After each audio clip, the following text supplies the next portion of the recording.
Hi students, welcome back to Chauhan tutorial. Students, आज हम लोग सीजीएल के टीयर 1 2021 के क्वेश्चंस को सॉल्व करते हैं। तो चलिए स्क्रीन पर देखा जाए क्वेश्चन नंबर 1। क्वेश्चन नंबर 1 को अगर आप ध्यान से पढ़ते हैं तो जैसा पिछले वाले क्लास में मैंने आपको कहा था कि फिल इन द ब्लैंक्स में, मतलब हिंदी में रिक्त स्थान की पूर्ति, इसमें आपको तुरंत दाएं और तुरंत बाएं देखने का प्रयास करना चाहिए। हमको यहाँ पर तुरंत बाएं, इमीडिएटली लेफ्ट, एक वर्ड एडजेक्टिव दिखाई दे रहा है एलर्जिक, और रिक्त स्थान के बाद एक प्रीपोजिशन दिखाई दे रहा है टू। तो हमारे लिए बस यही दो शब्द काम के हैं। तो पूरी कहानी में कहा गया है कि मेरे नेबर को एडमिट किया गया है हॉस्पिटल में क्योंकि उसने डेवलप किया है एलर्जिक क्या।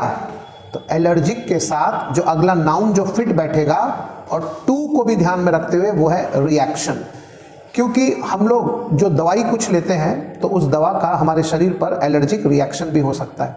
तो 1 का आंसर 2 पर देखिए, credit card dash has increase in recent years. तो इसका आंसर है 2 का 2, fraud. Credit card fraud has increase in recent years. Number 3, detrimental एक वर्ड है जो कि एडजेक्टिव है, एल से समाप्त है और डीई से शुरू हो रहा है, तो ये नेगेटिव ये एडजेक्टिव है, नेगेटिव एडजेक्टिव। तो हमें इसका सिनोनिम मांगा गया है। तो चूंकि अब सिनोनिम मांगा गया है और नेगेटिव का सिनोनिम नेगेटिव होना चाहिए, 1, 3, 4 ये तीनों ऑप्शन नंबर 1, 3, 4 ये पॉजिटिव हैं और हमें नेगेटिव चाहिए। तो 3 का आंसर 2।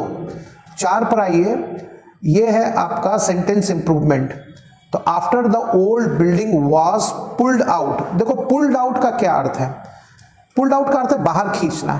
जैसे कि हमने कोई कॉपी मीन्स नोटबुक, तो नोटबुक ली, उसमें से हमने बीच के सेंटर के 2 पेज को पकड़ा और जोर से बाहर खींचा, तो वो है पुल्ड आउट। लेकिन बिल्डिंग को गिराया जाता है, ध्वस्त किया जाता है, और गिराने के लिए वर्ड है, जो प्रीपोजिशन है वो है डाउन। तो 4 का आंसर है 1। 5 में क्या बोल रहा है? नरेशन आपको मांग रहा है। Question is based on indirect narration. तो इसका सही जवाब है 3। The professor said to the media person. तो the professor said to the media person, इसके बाद आना चाहिए दैट। अब क्वेश्चन को देखिए, दैट लगाने के बाद फ्रॉम अवर रिसर्च। तो फ्रॉम अवर रिसर्च का तो फ्रॉम अवर बोल रहा है, तो अवर है फर्स्ट पर्सन। तो फर्स्ट पर्सन जो होता है वो वाक्य के सब्जेक्ट के अनुसार बदलता है, तो वो है the professor said to the media person. तो अवर की जगह यहां पर हो जाएगा देयर। तो इसका जो सही जो जवाब है, एक चीज और देख लीजिए, पहली क्रिया पास, अगर आप देयर वेयर भी नहीं पकड़ते हैं तो सिर्फ इतना पकड़ लीजिए आप, सिर्फ इतना, पहली क्रिया पास, सारी क्रिया पास। तो अगर आप आगे देखें, वी हैव कम, एक बात की तो गारंटी है कि हैव कम का तो हैड कम हो जाना चाहिए। तो अब हम वो ऑप्शन ढूंढ रहे हैं जिसमें हैड कम सेकंड सेंटेंस में हो। ऑप्शन नंबर 1 में सेकंड में है हैव कम, बाहर हो गया। सेकंड वाले में सेकंड सेंटेंस में हैव कम, ये भी बाहर हो गया। चौथे वाले में हैड कम जरूर है।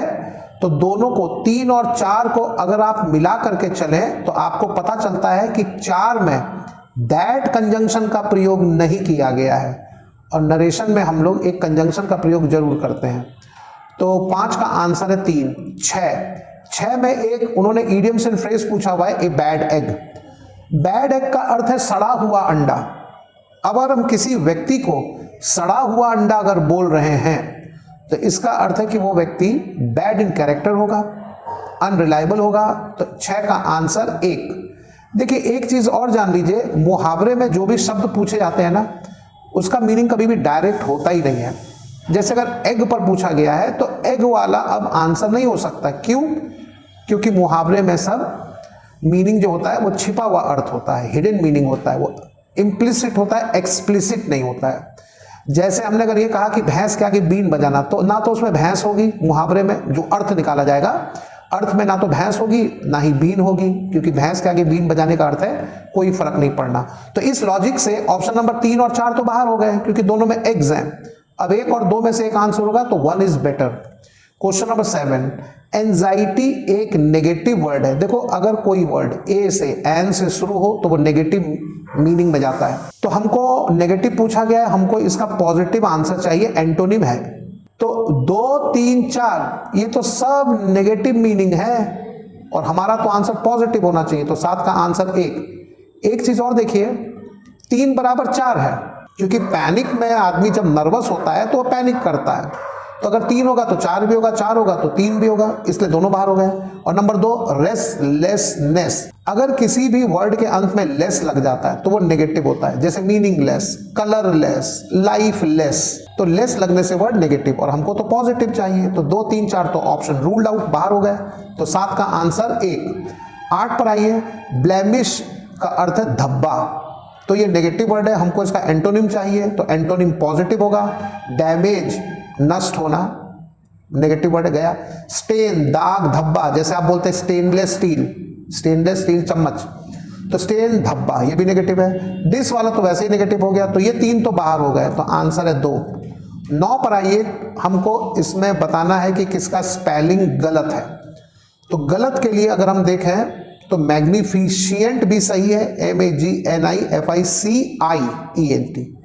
तो ये स्पेलिंग भी सही है, सारे स्पेलिंग सही है, केवल 2 गलत है। कंसेंसस में CONS होना चाहिए था, तो जो शुरू का जो CON के बाद जो C है उसके स्थान पर S होना चाहिए था, कंसेंसस, तो 9 का 2। 10 पर आइए, 10 में आपको पूरा एक सेंटेंस सीक्वेंस का क्वेश्चन है। तो सेंटेंस सीक्वेंस में मैंने पिछले भी वीडियो में आपको बताया था कि पहले सब्जेक्ट ढूंढिए, और अगर सब्जेक्ट मिल जाता है तो जिस बात पर अंत करता है उसी बात से शुरू होना चाहिए, तो इस हिसाब से 10 का आंसर 3 इसलिए होगा क्योंकि पहले द वाटरशेड, देखो अकॉर्डिंग टू नाउन नहीं है, प्रीपोजिशन है।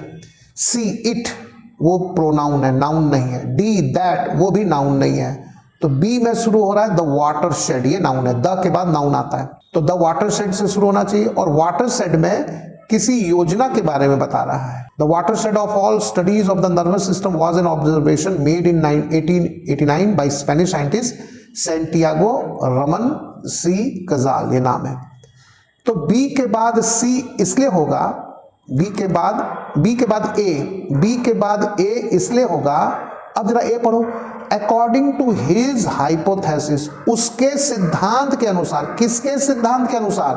रमन वाई कजाल के सिद्धांत के अनुसार, इसीलिए बी के तुरंत बाद होना चाहिए ए, तो 10 का आंसर 3। 11 पर आइए, 11 में आपका पैसिव वॉइस मांग रहा है, तो you can solve this problem, तो इसका आंसर होगा 1, this problem can be solve by you. अब आइए क्वेश्चन नंबर 12। क्वेश्चन नंबर 12 में लिखा, एक क्वेश्चन पूछता है, an arrangement of flowers that is usually given as a present, फूलों का गुलदस्ता जिसे हम प्रेजेंट के रूप में सामने वाले किसी व्यक्ति को देते हैं। तो ये तो बहुत ही स्वाभाविक ओबियस आंसर है, बुके। आप मार्केट में जाइए जहां फूल बिकते हैं, वहां पर अनपढ़ व्यक्ति भी बैठ करके फूल बेचता है, उसको भी बोले कि हमको एक बुके दे दो, वो आपको बुके दे देगा। तो 12 का आंसर 3।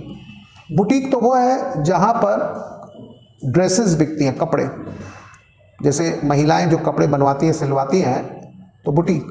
13 पर आइए, कैलेंडर का स्पेलिंग गलत है। अगर आपको याद हो टेक्निक क्लास का, तो क्लास में मैंने बता रखा था कि ER व्यक्ति की ओर इशारा करता है, टीचर, सिंगर, राइटर, डांसर, तो कैलेंडर में ER से एंड कर रहा है, वो कोई व्यक्ति तो है नहीं, तो ER की जगह AR।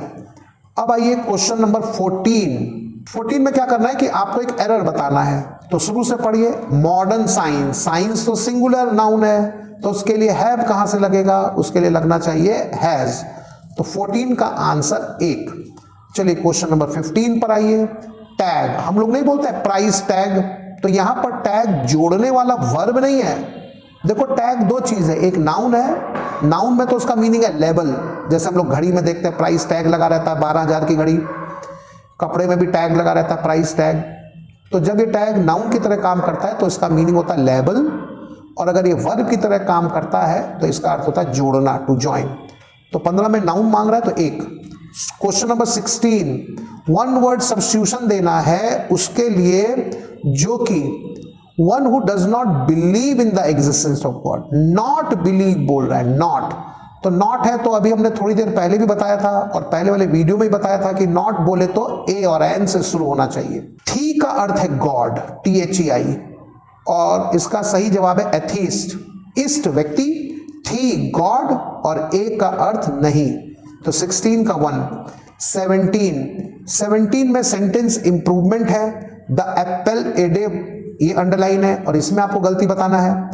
तो क्लासेस में मैंने बता रखा है कि मुहावरे में जनरली अगर हमें आर्टिकल का ही प्रयोग करना पड़ जाए तो द, आप एक जनरल रूल बना लीजिए कि मुहावरे में द आर्टिकल नहीं आता है जब तक कि वो बहुत रेयरेस्ट ऑफ रेयर ना हो।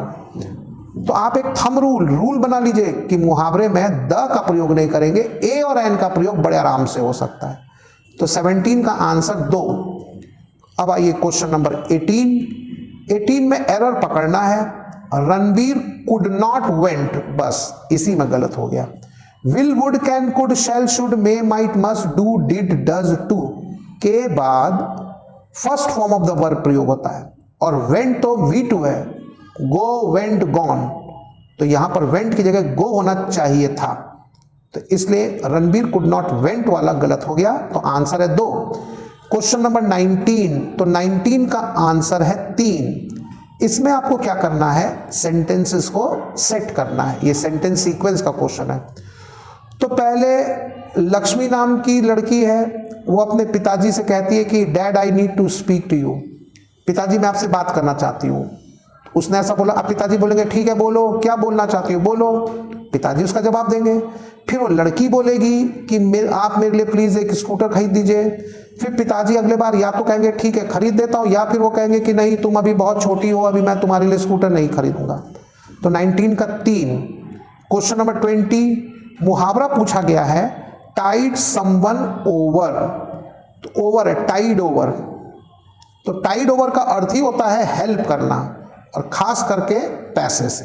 तो 20 का आंसर है 2, किसी को आर्थिक मदद देना। तो 2 और ट्रिक, ऑप्शन नंबर 2 और 3 ट्रिक टेक्निक पर बैठा है। तो आर्थिक मदद देना इसका मीनिंग है, आर्थिक मदद मांगना इसका मीनिंग नहीं है। तो 2 और 3 में से एक आंसर होगा, तो आंसर है 2। तो अब आइए क्लोज टेस्ट, लास्ट 21 से 25 cloze test. The 5 senses is नहीं होगा आर, तो 5 इंद्रियां हैं, क्या क्या है 5 इंद्रियां बताइए, आईज, नोज, फिर हो गया आपका टंग जीभ, फिर हो गई आपकी स्किन और 5वां है ईयर कान। तो द 5 सेंसेस आर, तो बता तो रहा है साइट मतलब आंख, हियरिंग मतलब कान, टेस्ट जीभ, टच स्किन एंड डैश, तो नाक छूट गया और नाक से स्मेल। तो 21 का 3, 22 का 3, 23 का 2। 23 का 2 इसलिए होगा क्योंकि 23 में ब्लैंक के बाद है टू, और थोड़ी देर पहले मैंने बताया था कि ब्लैंक के बाद अगर प्रीपोजिशन होता है तो उस प्रीपोजिशन का बहुत महत्व होता है, तो रेफर टू। तो 23 का 2। 24 अवेयर ऑफ बराबर कॉन्शियस ऑफ, जानने वाला जानकारी वाला जितना भी शब्द होता है, मेरा ट्रिक है, एक हमने ट्रिक बना रखा है कि जानकारी वाला जितना भी शब्द होता है उसके साथ लगता है ऑफ, जैसे अवेयर ऑफ, फिर नोन ऑफ, ये जानकारी वाला जितना भी होगा, कॉन्शियस ऑफ। तो 24 का आंसर है 2 अवेयर ऑफ। 25 में लिखा हुआ है द 5 डैश सेंसेस, तो 25 का आंसर होगा 4 द 5 फिजिकल सेंसेस। क्यों? आंख, नाक, कान, त्वचा, जीभ, ये सब फिजिकल सेंस ऑफ ऑर्गन्स हैं, क्योंकि ये तो हमें बाहर में दिखता ही है। तो 25 का आंसर है 4। तो इस प्रकार से हम देखते हैं कि पूरा का पूरा 25 क्वेश्चंस आपके सॉल्व होते हैं। तो यहां पर जाकर के ये सेट पूरा खत्म हो जाता है। तो आशा करता हूं स्टूडेंट्स आपको सारे आंसर समझ में आए होंगे और आप इस वीडियो से बहुत फायदा उठाएंगे। तो time to time daily basis पर मेरा प्रयास है कि आपको एक एक वीडियो एसएससी का हम देते जाएं, लेकिन क्लासेस आजकल मेरी ऑफलाइन इतनी सारी हैं, सुबह से शाम लगातार क्लासेस हैं कि कभी कभी हो सकता है कि मुझे मौका नहीं मिले वीडियो डालने का कोई एक दिन, तो उस समय थोड़ा सा बर्दाश्त कीजिएगा। Please try to put up with me. तो आपको मैं अगले दिन लेकिन पूरा प्रयास लगाऊंगा आपको वीडियो डालने का, ताकि आपके एग्जाम तक मैं आपके साथ जुड़ा रहूं। तो अगर आपको ये वीडियो अच्छा लगता है प्लीज आप इसको शेयर कीजिए, लाइक कीजिए। Okay students, thank you very much.